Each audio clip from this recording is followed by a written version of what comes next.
ان معی ربی، کہ بے شک میرا رب میرے ساتھ ہے۔ وہاں پہ معنا نہیں بولا، ہمارے ساتھ یہ نہیں بولا، کیا کہا ہے؟ ان معی ربی، میرا رب میرے ساتھ ہے۔ لیکن دوسری طرف سرور کونین علیہ الصلوۃ والسلام نے کیا الفاظ بولے ہیں؟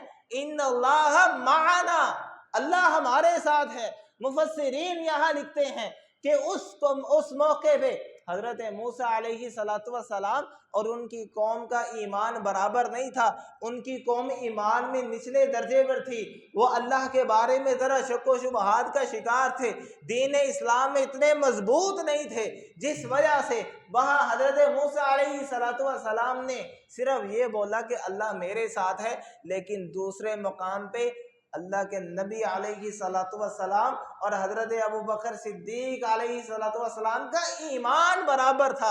اس ایمان کی وجہ سے، اس استقامت دین کی وجہ سے، اور حضرت ابوبکر صدیق رضی اللہ تعالی عنہ کو اپنا ساتھی کہنے کی وجہ سے اللہ کے نبی علیہ السلام نے معنا کے لفظ بولے ہیں کہ اللہ ہمارے ساتھ ہے۔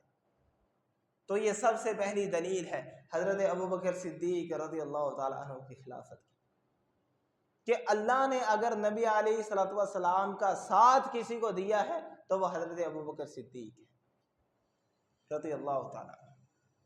حضرت ابوبکر صدیق رضی اللہ تعالیٰ عنہ کی خلافت میں پہلے بیان کر چکا ہوں کہ آپ علیہ السلام اپنی زندگی میں حضرت ابوبکر صدیق رضی اللہ تعالیٰ عنہ کو خلیفہ نامزد کر کے گئے۔ اس کے دلائل کیا ہیں؟ آئیں احادیث رسول علیہ السلام کی طرف توجہ کرتے ہیں۔ رسول اللہ صلی اللہ علیہ وسلم نے اپنی زندگی میں یہ ارشاد فرمایا جو کہ سنن ترمذی میں موجود ہے۔ حضرت حذیفہ رضی اللہ تعالی عنہ، حضرت حذیفہ بن یمان صاحب سر رسول اللہ صلی اللہ علیہ وسلم، کہ جنہیں رسول اللہ صلی اللہ علیہ وسلم کا رازدان کہا جاتا ہے، وہ حدیث بیان کرتے ہیں، سنن ترمذی میں موجود ہے۔ فرمایا کہ ایک روز میں رسول اللہ صلی اللہ علیہ وسلم کے پاس بیٹھا ہوا تھا کہ آپ علیہ السلام نے ہم نے وعظ و نصیحت کی، ہمیں چند ہدایات دی، اور ان ہدایات میں آپ علیہ السلام کیا فرماتے ہیں؟ آپ علیہ السلام نے فرمایا اقتدو، میرے صحابہ آپ نے پیروی کرنی ہے، آپ نے نقش قدم پہ چڑھنا ہے، بالذین من بعدی، ان دو شخص کی جو میرے بعد ہوں گے، وہ کون سے ہیں؟ ابی بکر و عمر، ان میں سے پہلے حضرت ابوبکر صدیق رضی اللہ تعالیٰ عنہ ہیں، اور ان کے بعد حضرت عمر رضی اللہ تعالیٰ عنہ ہیں۔ اقتدو بالذین من بعدی، آپ علیہ السلام کے کیا الفاظ ہیں کہ میرے بعد آپ نے ان دو لوگوں کی پیروی کرنی ہے جو میرے بعد آئیں گے۔ پیروی کس کام میں کرنی ہے؟ خلافت کے کام میں کرنی ہے۔ آپ میری پیروی کرتے ہیں، میں آپ کو جو حکم دیتا ہوں آپ مانتے ہیں، اس کی وجہ کیا ہے کہ میں اللہ کا نبی ہوں اور ساتھ میں آپ کا حکمران ہوں۔ اب میرے بعد نبوت تو ختم ہو جانی ہے، نبوت ختم ہونے کے بعد اقتدا کس چیز میں رہ جائے گی؟ اقتدا خلافت میں رہ جائے گی، اور وہ خلافت میں جو اقتدا رہ جائے گی وہ کن کی کرنی ہے؟ ابو بکر و عمر۔ سنن ترمذی میں رسول اللہ صلی اللہ علیہ وسلم کی واضح حدیث میں، تو اس حدیث میں آپ علیہ السلام نے اپنی زندگی میں حضرت ابوبکر صدیق رضی اللہ تعالیٰ عنہ کو خلیفہ نامزد کیا ہے، اور ان کے بعد حضرت عمر رضی اللہ تعالیٰ عنہ کی بھی پیشین گوئی کرتی ہے۔ اس کے بعد دوسری حدیث کی جانب بڑھیں۔ رسول اللہ صلی اللہ علیہ وسلم ایک دفعہ تشریف فرما تھے، صحیح البخاری کے اندر حدیث موجود ہے، صحیح ابن حبان کے اندر حدیث موجود ہے کہ آپ علیہ السلام کی آخری عمر کا واقعہ ہے، زندگی کے آخری ایام ہیں کہ ایک عورت دور دراز کے قبیلے سے آتی ہے، آ کر آپ علیہ السلام کی خدمت میں حاضر ہوئی، آ کر چند مسائل پوچھے، چند احکامات پوچھے، چند دینی رہنمائی لی، اور بہت زیادہ تعلیمات لے کر بیٹھ گئی اور کہنے لگی اللہ کے نبی اب تو میرا جانے کا وقت آ چکا ہے، لیکن انشاءاللہ اگر زندگی رہی تو میں واپس پھر آؤں گی، لیکن آپ مجھے بتا دیں اگر میں اگلے سال آؤں، میں دوبارہ آؤں، لیکن آپ اس دنیا سے رخصت ہو چکے ہوں گے، تو پھر میں کس کے پاس جاؤں گی؟ وہ کون ہے جو میری رہنمائی کرے گا؟ وہ کون ہے جو مجھے صحیح تعلیمات دے گا؟ وہ کون ہے جس کو آپ اپنا جانشین مقرر کر رہے ہیں؟ آپ علیہ الصلوۃ والسلام نے کیا فرمایا؟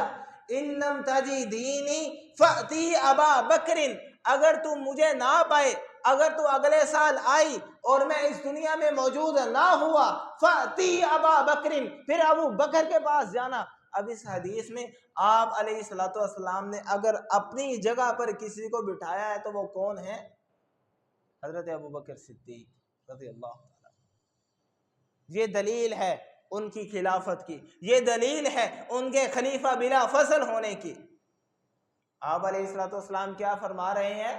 فَإِن لَّمْ تَجِدِينِي فَأْتِي أَبَا بَكْرٍ، اگر تو آئے اور میں اس دنیا میں موجود نہ ہوا تو ابو بکر صدیق رضی اللہ تعالیٰ عنہ کے پاس جانا اور ان سے جا کر اپنی دینی رہنمائی لینا۔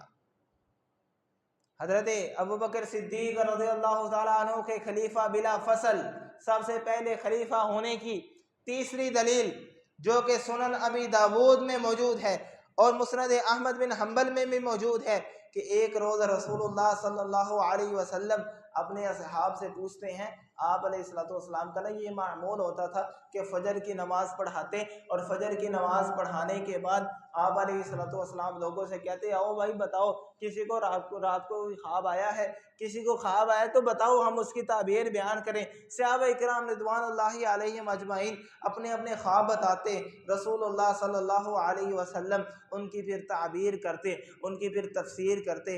ایک روز رسول اللہ صلی اللہ علیہ وسلم نے پوچھا کہ کیا کسی نے کوئی خواب دیکھا ہے؟ تو صحابی رسول علیہ الصلوۃ والسلام اٹھے اور کہنے لگے، اللہ کے نبی آج رات مجھے ایک خواب آیا ہے۔ وہ خواب کیا تھا کہ آسمان سے ایک ترازو اترا ہے، ایک میزان اترا ہے، ایک ترازو اترا ہے، اس کے دو پلڑے ہیں، ایک میں پہلے پلڑے میں آپ ہیں اور دوسرے میں حضرت ابوبکر صدیق رضی اللہ تعالی عنہ ہیں۔ آپ کا وزن کیا جاتا ہے، ایک میں آپ ہیں، ایک میں حضرت ابوبکر صدیق ہیں، آپ کا پلڑا بھاری ہو جاتا ہے، حضرت ابوبکر صدیق رضی اللہ تعالیٰ عنہ کا پلڑا ذرا اوپر چلا جاتا ہے۔ کہتے ہیں کہ پھر کیا ہوا؟ کہا آپ کو پھر اتارا گیا، آپ کی جگہ پر حضرت ابوبکر صدیق رضی اللہ تعالیٰ عنہ کو بٹھایا گیا اور حضرت ابوبکر صدیق رضی اللہ تعالیٰ عنہ کی جگہ پہ حضرت عمر رضی اللہ تعالیٰ عنہ کو بٹھایا گیا۔ اب جب حضرت عمر رضی اللہ تعالیٰ عنہ اور حضرت ابوبکر صدیق رضی اللہ تعالیٰ عنہ کا توازن کیا گیا تو اب حضرت ابوبکر صدیق رضی اللہ تعالیٰ عنہ کا پلڑا بھاری ہو گیا، حضرت عمر رضی اللہ تعالیٰ عنہ کا پلڑا ہلکا ہو گیا۔ مطلب کیا ہے کہ اللہ کے نبی علیہ الصلوۃ والسلام کی زندگی میں اگر اقتداء کسی کی جائے گی تو وہ صرف آپ علیہ الصلوۃ والسلام ہیں، ان کے بعد اگر کسی کی جائے گی تو وہ حضرت ابوبکر صدیق رضی اللہ تعالیٰ عنہ ہے۔ اگر کسی کا مقام اور مرتبہ ہے تو وہ حضرت ابوبکر صدیق رضی اللہ تعالیٰ عنہ ہے۔ اور ان کے بعد صحابی کیا فرماتے ہیں کہ میں نے دیکھا خواب میں حضرت ابوبکر صدیق کو اتارا گیا، ان کی جگہ پہ حضرت عمر رضی اللہ تعالیٰ عنہ کو بٹھایا گیا، حضرت عمر کی جگہ پہ اب حضرت عثمان ذو النورین رضی اللہ تعالیٰ عنہ کو بٹھایا گیا۔ کہتے ہیں اب دیکھا تو حضرت عمر رضی اللہ تعالیٰ عنہ کا پلڑا بھاری ہو گیا۔ مطلب کیا ہے کہ ابوبکر صدیق کے بعد اگر کسی کا مقام ہے تو وہ حضرت عمر ہے، اور ان کے بعد حضرت عثمان رضی اللہ تعالیٰ۔ صحابی کو خواب آیا ہے، خواب کے اندر سب سے پہلے آپ علیہ الصلوۃ والسلام کی فضیلت بیان کی گئی ہے، پھر حضرت ابوبکر کی، پھر حضرت عمر کی، پھر حضرت عثمان ذو النورین رضی اللہ تعالیٰ عنہ کی۔ جب یہ خواب سنا، خواب سن کے رسول اللہ صلی اللہ علیہ وسلم نے کیا فرمایا کہ یہ نبوت کے بعد خلافت کا تذکرہ ہے، خلافت کا معاملہ ہے جو اللہ نے تجھے خواب میں دکھایا ہے۔ سنن ابی داود کے الفاظ موجود ہیں، جاؤ لے جاؤ یہ حدیث اور جا کے دکھاؤ ان کالی پگڑی پہننے والوں کو، بڑی بڑی امامے پہن کے یہ بنے پھرتے ہیں اور کہتے ہیں کہ حضرت علی رضی اللہ تعالیٰ عنہ خلیفہ بلا فصل ہیں، حضرت ابوبکر نے ظلم کیا، حضرت عمر نے ظلم کیا، حضرت عثمان نے ظلم کیا۔ رسول کائنات علیہ الصلوۃ والسلام اپنی زندگی میں کہہ رہے ہیں کہ میرے نبی کے صحابی کو، خود آپ علیہ الصلوۃ والسلام کہہ رہے ہیں کہ جو آپ نے خواب میں دیکھا ہے کہ پہلے میں آیا ہوں، پھر ابوبکر ہیں، پھر عمر ہیں، پھر عثمان ہیں، یہ خلافت کا معاملہ ہے جو اللہ نے آپ کو دکھلا دیا ہے۔ اس سے بڑھ کے حضرت ابوبکر صدیق رضی اللہ تعالیٰ عنہ کی خلافت کی کوئی دلیل ہو سکتی ہے؟ جہاں واضح الفاظ آ گئے ہیں وہاں کوئی شک و شبہ کی گنجائش باقی نہیں رہتی۔ اس سے بھی آگے بڑھیں، حضرت ابوبکر صدیق رضی اللہ تعالیٰ عنہ کی خلافت کی دلیل کیا ہے؟ آپ علیہ الصلوۃ والسلام 10 ہجری کو حج فرض ہوا ہے، 9 ہجری کو حج فرض ہوا ہے، 10 ہجری کو آپ علیہ الصلوۃ والسلام نے بذات خود حج کیا ہے، لیکن جو 9 ہجری کا حج تھا آپ علیہ الصلوۃ والسلام نے قافلے کا امیر حضرت ابوبکر صدیق رضی اللہ تعالیٰ عنہ کو بنا کر بھیجا۔ مدینہ میں حضرت علی رضی اللہ تعالیٰ عنہ ہے، ساتھ میں رسول اللہ صلی اللہ علیہ وسلم ہے، ادھر تمام حاجیوں کے ساتھ حضرت ابوبکر صدیق رضی اللہ تعالیٰ۔ چلتے چلتے رستے میں ایک جگہ پہ پڑاؤ ڈالا، حضرت ابوبکر صدیق رضی اللہ تعالیٰ عنہ نماز کروانے کے لیے آگے بڑھے ہیں کیونکہ وہ امیر تھے، اللہ کے نبی علیہ الصلوۃ والسلام نے انہیں امیر بنایا ہے۔ تکبیر کہہ دی گئی ہے،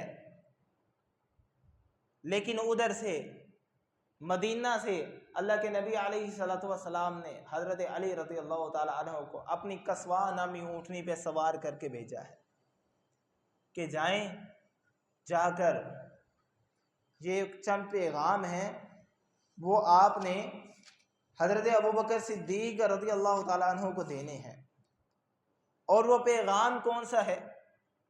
آپ علیہ الصلوۃ والسلام نے برات کی آیات جو اللہ تعالیٰ نے نازل کی حضرت علی رضی اللہ تعالیٰ عنہ کو دے کر حضرت ابوبکر صدیق رضی اللہ تعالیٰ عنہ کی طرف روانہ کیا۔ ادھر نماز کا وقت ہے، لیکن حضرت ابوبکر صدیق رضی اللہ تعالیٰ عنہ کھڑے ہیں، آواز سن رہے ہیں۔ کہا کہ مجھے لگتا ہے کہ اللہ کے نبی علیہ الصلوۃ والسلام نے حج کا ارادہ کیا ہے اور وہ خود آ رہے ہیں، انتظار کرتے ہیں۔ کرتے کرتے دیکھا کہ رسول اللہ صلی اللہ علیہ وسلم کی اونٹنی پہ حضرت علی رضی اللہ تعالیٰ عنہ سوار ہے۔ قریب پہنچے، حضرت ابوبکر صدیق رضی اللہ تعالیٰ عنہ پوچھتے ہیں بتائیں اللہ کے نبی علیہ الصلوۃ والسلام نے آپ کو امیر بنا کر بھیجا ہے یا کوئی پیغام لائے ہیں؟ حضرت علی رضی اللہ تعالیٰ عنہ کیا کہنے لگے کہ پہلے نماز پڑھ لیتے ہیں پھر بات کریں گے۔ کہا نہیں، اگر تو آپ امیر ہیں تو پھر میرے یہ لائق نہیں کہ میں آگے ہو کے نماز پڑھاؤں، پھر آپ آگے ہو کے نماز پڑھائیں گے، میں نماز پڑھا نہیں سکتا۔ حضرت علی رضی اللہ تعالیٰ عنہ کہتے ہیں کہ نہیں، آپ کی موجودگی میں علی کو بھی اجازت نہیں کہ لوگوں کی امامت کرواؤں، امیر آپ ہی ہیں، اللہ کے نبی نے مجھے صرف ایک حکم دے کر بھیجا ہے۔ نماز ہوئی، نماز ہونے کے بعد وہ حکم لوگوں کو سنایا گیا، براءۃ من اللہ ورسولہ الی الذین عاہدتم من المشرکین فسیحوا فی الارض اربعۃ اشہر واعلموا انکم غیر معجز اللہ وان اللہ مخزی الکافرین۔ اللہ تعالیٰ نے کافروں کو یہ اعلان کر دیا کہ اب 4 مہینے کا وقت ہے آپ کے پاس، یا تو مسلمان ہو جائیں یا مکہ خالی کر کے چلے جائیں۔ بات کیا بیان کی جا رہی ہے کہ حضرت علی رضی اللہ تعالی عنہ کی موجودگی میں بھی اگر کسی کو امیر مقرر کیا ہے میرے نبی نے تو وہ کون ہے؟ ابوبکر صدیق رضی اللہ تعالی عنہ۔ یہ حضرت ابوبکر صدیق رضی اللہ تعالی عنہ کی خلافت کی دلیل ہے۔ اور دلیل چاہتے ہیں، 5ویں دلیل کی جانب بڑھتے ہیں جو کہ حدیث موجود ہے صحیح مسلم کے اندر۔ کیا فرماتے ہیں کہ ایک روز رسول اللہ صلی اللہ علیہ وسلم نے اپنا خواب بیان کیا، اور وہ خواب کیا تھا کہ آپ علیہ الصلوۃ والسلام فرماتے ہیں کہ میں اپنے آپ کو دیکھتا ہوں کہ میں ایک کنویں کے پاس کھڑا ہوں، میں نے کنویں سے پانی نکالا، پانی نکال کے لوگوں کو دیا، لوگوں نے اسے پیا، لوگ سیراب ہو گئے، میں نے ڈول چھوڑ دیا۔ میرے بعد ابوبکر صدیق رضی اللہ تعالیٰ عنہ آئے ہیں اور انہوں نے آ کے اس ڈول سے، کنویں سے پانی نکالا ہے، 2-3 ڈول نکالے، پھر حضرت ابوبکر صدیق رضی اللہ تعالیٰ عنہ نے بھی وہ چھوڑ دیا۔ کہتے ہیں اس کے بعد حضرت عمر رضی اللہ تعالیٰ عنہ آئے ہیں اور انہوں نے بڑی طاقت سے، بڑی مہارت سے اس کنویں سے پانی نکالا ہے۔ اب یہ خواب آپ علیہ الصلوۃ والسلام کا بیان کیا گیا۔ خواب کیا ہے کہ ایک کنواں ہے، اس میں سے سب سے پہلے میں نے پانی نکالا ہے، اس کے بعد ابو بکر نے پانی نکالا ہے، پھر حضرت عمر رضی اللہ عنہم انہوں نے پانی نکالا ہے۔ اب یہ حدیث ہے، اس کے تحت امام نووی رحمہ اللہ کیا لکھتے ہیں کہ یہ حدیث حضرت ابوبکر صدیق رضی اللہ تعالیٰ عنہ کی خلافت، ان کے حسن سیرت اور امت کو ان کی طرف سے کسب فیض کی تلقین کی گئی تھی۔ امام نووی کیا فرماتے ہیں کہ اس خواب میں آپ علیہ الصلوۃ والسلام کو یہ بتایا گیا تھا کہ آپ کے بعد جو خلیفہ ہوں گے حضرت ابوبکر صدیق، ان سے لوگ بہت زیادہ فائدہ حاصل کریں گے، پھر ان کے بعد حضرت عمر رضی اللہ تعالیٰ عنہ ہوں گے کہ جن کی خلافت جب آئے گی وہ مسلمانوں کے لیے بڑی سود مند ثابت ہوگی، بڑی فائدہ مند ثابت ہوگی، کیونکہ سب سے زیادہ پانی حضرت عمر رضی اللہ تعالیٰ عنہ نے کنویں سے نکالا ہے۔ تو یہ بھی حضرت ابوبکر صدیق رضی اللہ تعالیٰ عنہ کی خلافت کی دلیل ہے۔ چھٹی دلیل کی جانب بڑھیں۔ رسول اللہ صلی اللہ علیہ وسلم بیمار ہیں، ادھر مسجد نبوی میں مصلی امامت خالی ہے۔ سب سے بڑی جو خلافت کی دلیل سمجھی جاتی ہے نا وہ یہ ہے، آپ علیہ الصلوۃ والسلام بیمار ہیں۔ صحیح البخاری میں متعدد دفعہ یہ حدیث موجود ہے۔ آپ علیہ الصلوۃ والسلام اٹھے ہیں، نماز پڑھانے کا ارادہ کیا، لیکن کمزوری زیادہ ہونے کی وجہ سے پھر بے ہوش ہو جاتے ہیں۔ صحابہ کرام انتظار میں ہیں، پھر اٹھتے ہیں، لیکن تھوڑی دیر بعد پھر بے ہوش ہو جاتے ہیں۔ بڑی ہمت کی لیکن نہیں ہو سکا۔ پوچھا کیا لوگوں نے نماز پڑھ لی ہے؟ کہا نہیں، وہ آپ کا انتظار کر رہے ہیں۔ سرور کونین علیہ الصلوۃ والسلام کے الفاظ دیکھیں، حدیث میں موجود ہے، اس وقت گھر میں حضرت علی بھی موجود تھے، حضرت عباس بھی موجود تھے، حضرت عمر بھی موجود تھے، حضرت ابوبکر صدیق بھی موجود تھے، آل بیت رسول بھی موجود تھے، لیکن آپ علیہ الصلوۃ والسلام کی زبان سے الفاظ کیا جاری ہوئے ہیں؟ مروا ابا بکر فلیصلی بالناس، سب مل کے ابو بکر کو حکم دو کہ وہ جا کے میرے مصلی پہ کھڑے ہو کے نماز پڑھائیں۔ حضرت حفصہ رضی اللہ تعالی عنہ اور حضرت عائشہ رضی اللہ تعالی عنہ کہنے لگی کہ نہیں، حضرت ابوبکر صدیق رضی اللہ تعالی عنہ انہ رجل رقیق القلب، وہ بڑے کمزور دل کے مالک ہیں، آپ کے مصلی پہ کھڑے ہو کے وہ نماز نہیں پڑھا سکیں گے، وہ اتنے غمگین ہوں گے کہ ان کی آواز بھی نہیں نکلے گی، لوگوں کو سنائی نہیں دے گا۔ آپ ایسا کریں، حضرت عمر سے کہیں وہ نماز پڑھا دے۔ اب حضرت عمر رضی اللہ تعالیٰ عنہ کا مقام کسی سے کم تو نہیں ہے، کیا خیال ہے؟ ان کی شان، ان کی فضیلت کسی سے ڈھکی چھپی تو نہیں ہے۔ اللہ کے نبی علیہ الصلوۃ والسلام کو بھی پتا تھا کہ میرا عمر جو ہے بڑے فضائل والا ہے، بڑے مناقب والا ہے، لیکن پھر بھی اللہ کے نبی علیہ الصلوۃ والسلام نے کیا کہا؟ مروا ابا بکر فلیصلی بالناس، نہیں، حکم دو تو ابو بکر کو دو، آج نماز کروائے گا تو ابو بکر کروائے گا۔ تیسری مرتبہ پھر ہوا، پھر کہنے لگی کہ نہیں، آپ کسی اور سے کہہ دیں کہ وہ آپ کی مصلی پہ کھڑے ہو کے امامت کروائیں۔ حضرت ابوبکر صدیق رضی اللہ تعالی عنہ آپ کی جدائی برداشت نہیں کر سکیں گے۔ وہ جب دیکھیں گے کہ اللہ کے نبی علیہ الصلوۃ والسلام اندر موجود ہیں، ان کی حالت ناساز ہے، وہ آپ کے مصلی امامت پہ کھڑے ہو کے نماز نہیں کروا سکیں گے، کہا نہیں، مرو ابا بکر فلیصلی بالناس، آپ حکم دیں حضرت ابوبکر صدیق کو کہ وہ لوگوں کو امامت کروائیں۔ حضرت ابوبکر صدیق رضی اللہ تعالیٰ عنہ اٹھتے ہیں، جا کر امامت کرواتے ہیں۔ کس جگہ پہ؟ مصلی امامت۔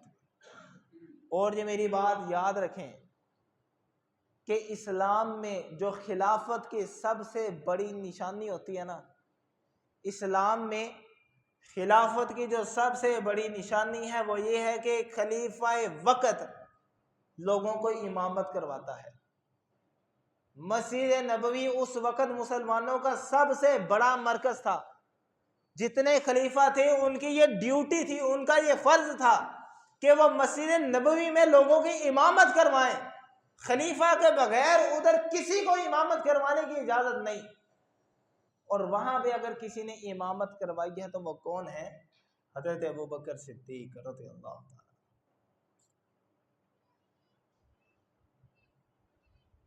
آپ علیہ الصلوۃ والسلام کچھ بہتری محسوس کرتے ہیں۔ دیکھا حضرت ابوبکر صدیق رضی اللہ تعالیٰ عنہ امامت کروا رہے ہیں، صحابہ کرام رضوان اللہ علیہم اجمعین، ایک طرف حضرت عباس ہیں، ایک طرف حضرت علی رضی اللہ تعالیٰ عنہ ہیں۔ آپ علیہ الصلوۃ والسلام نے ان دونوں کے کندھوں کے اوپر اپنے بازو رکھے ہوئے ہیں۔ آپ علیہ الصلوۃ والسلام کو وہ لے کر جا رہے ہیں، حضرت علی اور حضرت عباس رضی اللہ تعالیٰ عنہما۔ مسجد میں جا کر دیکھا حضرت ابوبکر صدیق رضی اللہ تعالیٰ عنہ امامت کروا رہے ہیں۔ حضرت ابوبکر صدیق رضی اللہ تعالیٰ عنہ پیچھے ہٹنا شروع ہوتے ہیں، لیکن آپ علیہ الصلوۃ والسلام نے اشارہ کر دیتے ہیں ادھر ہی ٹھہرے رہیں۔ آپ علیہ الصلوۃ والسلام آتے ہیں، آ کر حضرت ابوبکر صدیق رضی اللہ تعالیٰ عنہ کی دائیں جانب بیٹھ جاتے ہیں۔ اور حدیث کے کیا الفاظ ہیں؟ کان ابوبکر یقتدی برسول اللہ وکان الناس یقتدون بابی بکر، کہ حضرت ابوبکر صدیق رضی اللہ تعالیٰ عنہ رسول اللہ صلی اللہ علیہ وسلم کی اقتداء کر رہے تھے، اور باقی تمام لوگ حضرت ابوبکر صدیق رضی اللہ تعالیٰ عنہ کی اقتداء کر رہے تھے۔ آپ علیہ الصلوۃ والسلام نے اپنے ساتھ اپنے مصلی پہ حضرت علی رضی اللہ تعالیٰ عنہ کی موجودگی میں اگر کسی کو کھڑا کیا ہے تو وہ کون ہے؟ حضرت ابوبکر صدیق رضی اللہ تعالیٰ عنہ۔ یہ ان کی خلافت کی دلیل ہے، یہ ان کے خلیفہ بلا فصل ہونے کی دلیل ہے، جو میں نے آپ کو حدیث رسول علیہ الصلوۃ والسلام سے ثابت کی ہے۔ اس کے علاوہ اور بھی کئی ایسے الفاظ موجود ہیں کہ جن سے یہ ثابت ہوتا ہے کہ آپ علیہ الصلوۃ والسلام نے اپنی زندگی میں اگر کسی کو خلیفہ نامزد کیا ہے تو وہ صرف اور صرف حضرت ابوبکر صدیق رضی اللہ تعالی عنہ ہیں۔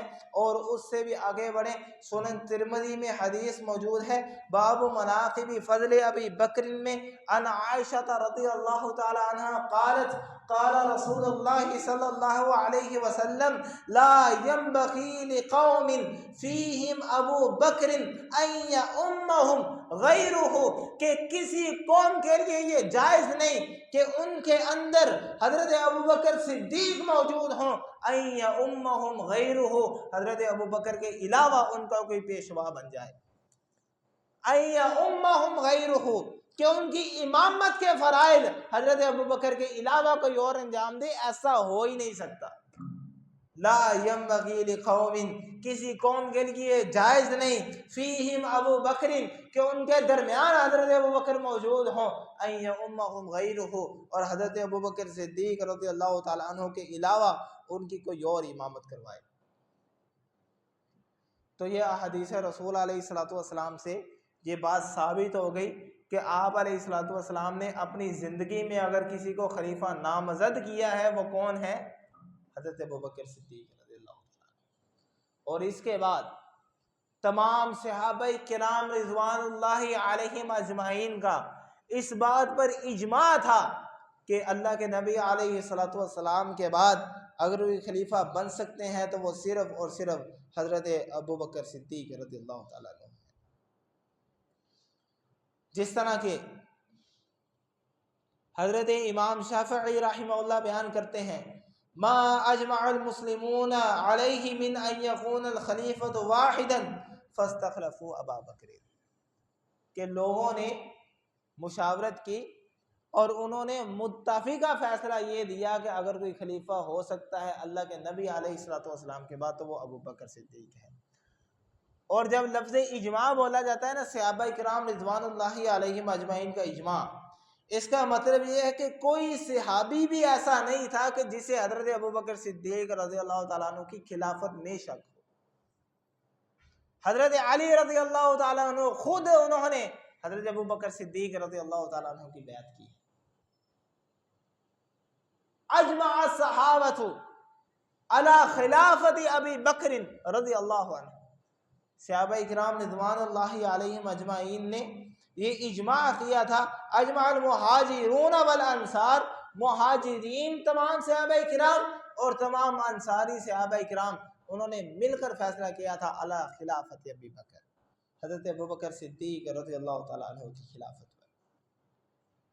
اور حضرت ابو بکر صدیق رضی اللہ تعالیٰ عنہ جب خلیفہ نامزد ہوئے ہیں، خلیفہ نامزد ہو کر انہوں نے خطبہ ارشاد فرمایا ہے، اور اس خطبے میں انہوں نے کیا ارشاد فرمایا ہے؟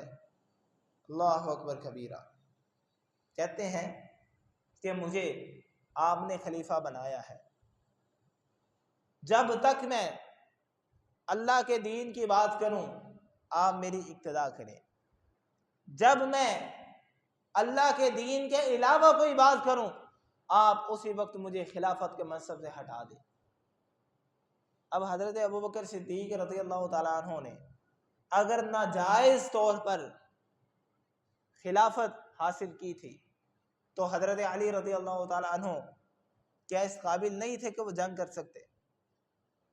کیا آپ انہیں اتنا کمزور سمجھتے ہیں کہ وہ اپنے حق کے لیے آواز نہیں اٹھا سکے؟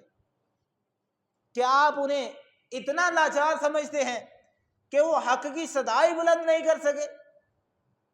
لیکن انہوں نے ایسا کچھ نہیں کیا۔